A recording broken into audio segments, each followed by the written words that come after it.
Eu estou hoje com o Salmo 125, uma leitura importantíssima e conhecida de toda a comunidade cristã. Eu quero lê-la com você. Diz assim a palavra do Senhor: os que confiam no Senhor são como o monte de Sião, que não se abala, mas permanece para sempre. Veja que a linguagem aqui é uma figura hiperbólica propositalmente estrutural. E eu lhe digo por quê. É interessante também conhecermos a estrutura topográfica do Vale do Jordão.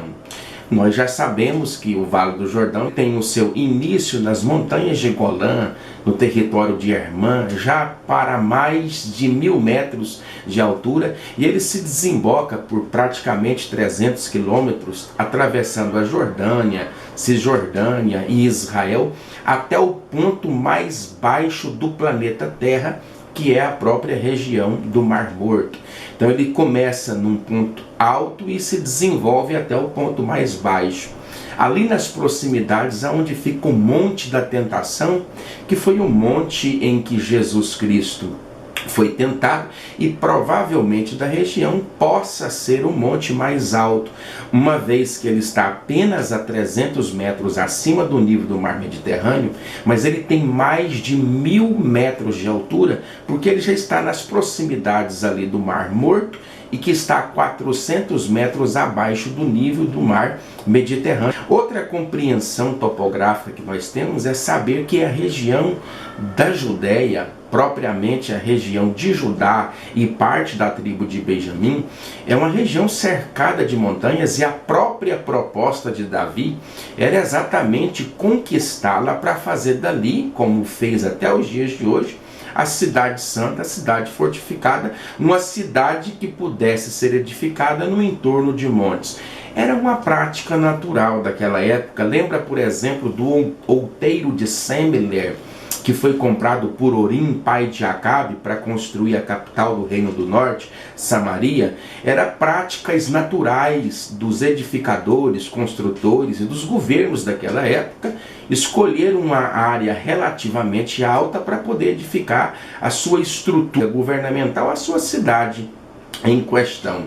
E foi o que Davi fez. Davi expulsou os jebuseus dessa região e construiu ali, edificou ali. Já havia a cidade ali. A cidade primeiro era Jebus, depois passou a chamar Jezreel, mais para frente ela passou a chamar Salém, e a gente não sabe as datas específicas de cada nome, mas Davi edificou ali a cidade santa, a cidade de Jerusalém, e ele edificou ela do lado de alguns montes, porque não há só o Monte Sião ali. Você tem, por exemplo, o Monte das Oliveiras, e na parte ocidental do Monte das Oliveiras você tem o Jardim das Oliveiras, o lugar onde Jesus Cristo chorou e suou sangue pela nossa vida.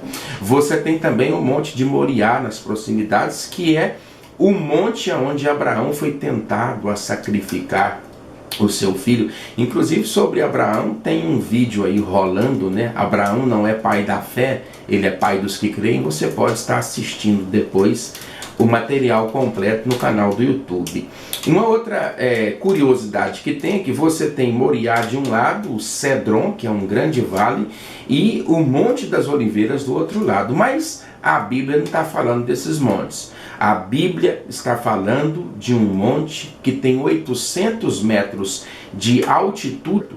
Se nós fôssemos para o topo mais alto do Monte de Sião e conseguíssemos olhar lá para o Mar Morto, nós estaríamos numa altitude de 1.200 metros. Realmente é um monte muito alto e que pode ser muito bem tomado como figura de linguagem para representar confiança. Eu gosto do Salmo 125 porque ele é um salmo que exalta muito mais a confiabilidade daquele que crê do que propriamente a proteção do Deus de Israel. Na verdade, todos nós sabemos que Deus tem poder para nos proteger.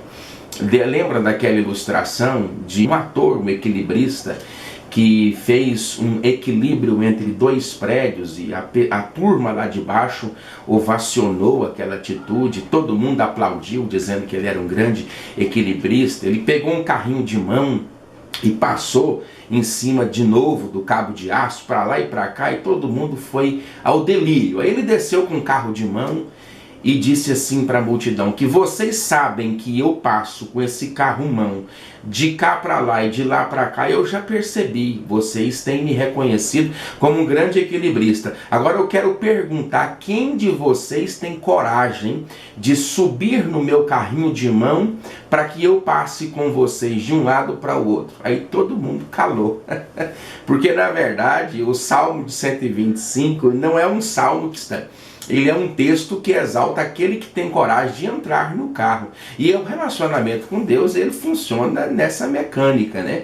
Eu estou me valendo dessa ilustração. Charles Spurgeon, ele diz que a ilustração é para o sermão, que uma janela é para uma casa. Então, eu me detenho nessa ilustração para dizer para você uma coisa. Você tem coragem de subir no carro de Deus, ainda que seja sob um alto e sublime monte, e dizer, Senhor, me conduz nesse cabo de aço?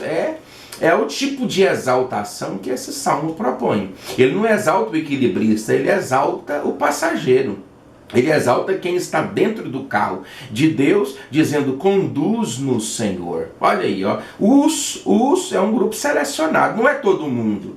Não é todo mundo que confia em Deus, não é todo mundo da igreja que tem essa confiança, essa confiabilidade, que detém no seu coração uma expectação fantástica quando tudo à sua volta está ao contrário, desastrosa, catastrófica, mas a certeza do seu coração é latente. Ela é grande, ela é poderosa. Você sabe que no fim de todas estas coisas, Deus vai te dar a vitória. Então, a ideia do Salmo 125 é exaltar a fé, e não o Deus dessa fé. Qual a fé de quem? A fé de quem confia, a fé de quem acredita, a fé de quem vai adiante. Olha, eu estou fazendo até careta para você entender. A fé de quem se ergue na tempestade e diz, eu não vou cair. Ó. Os que confiam no Senhor são como o monte de Sião, que não se abala, mas é firme para sempre.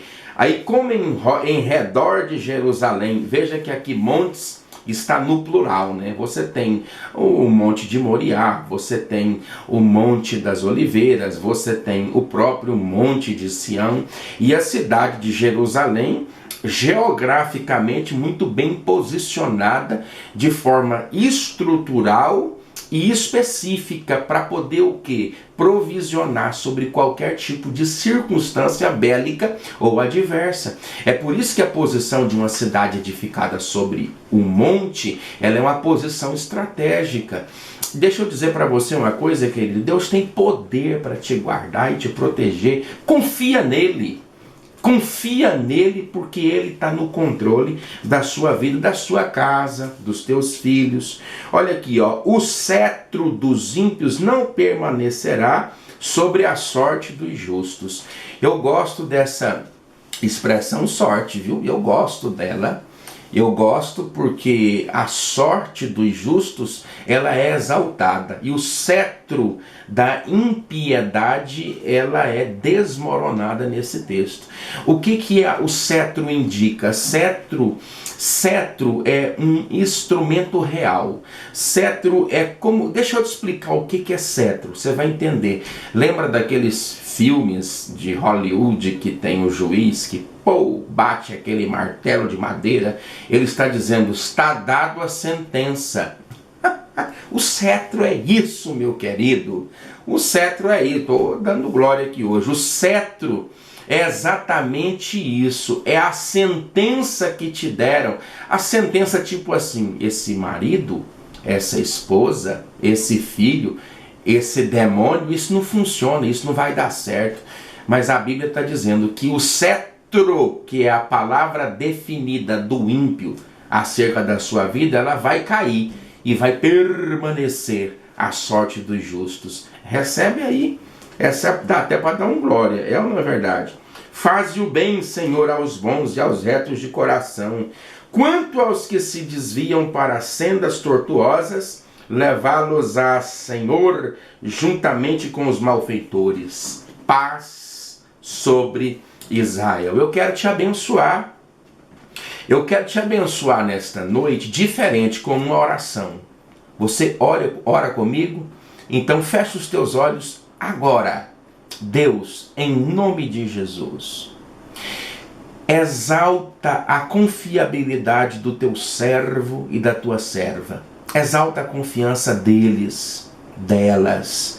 Muda esse cativeiro, muda essa sorte, porque o Salmo 125 tem a proposta de exaltar a convicção daquele que espera. Pode estar demorando tanto, pode estar demorando muito, o desgaste pode estar ocupando o coração do teu filho e da tua filha, mas nós sabemos que a tua vitória vai chegar. Por isso o Salmo exalta a confiança. Eu te peço, Deus, ajuda-nos na nossa pequena fé, no nome de Jesus. Olha, amanhã é o dia, né? Salmo 126. Eu vou esperar você. Eu peço que você compartilhe esse material aí para poder chegar ao maior número de pessoas. Que Deus te abençoe em nome de Jesus. Eu estou por aqui orando por você e pela sua casa, pela sua família, em nome de Jesus.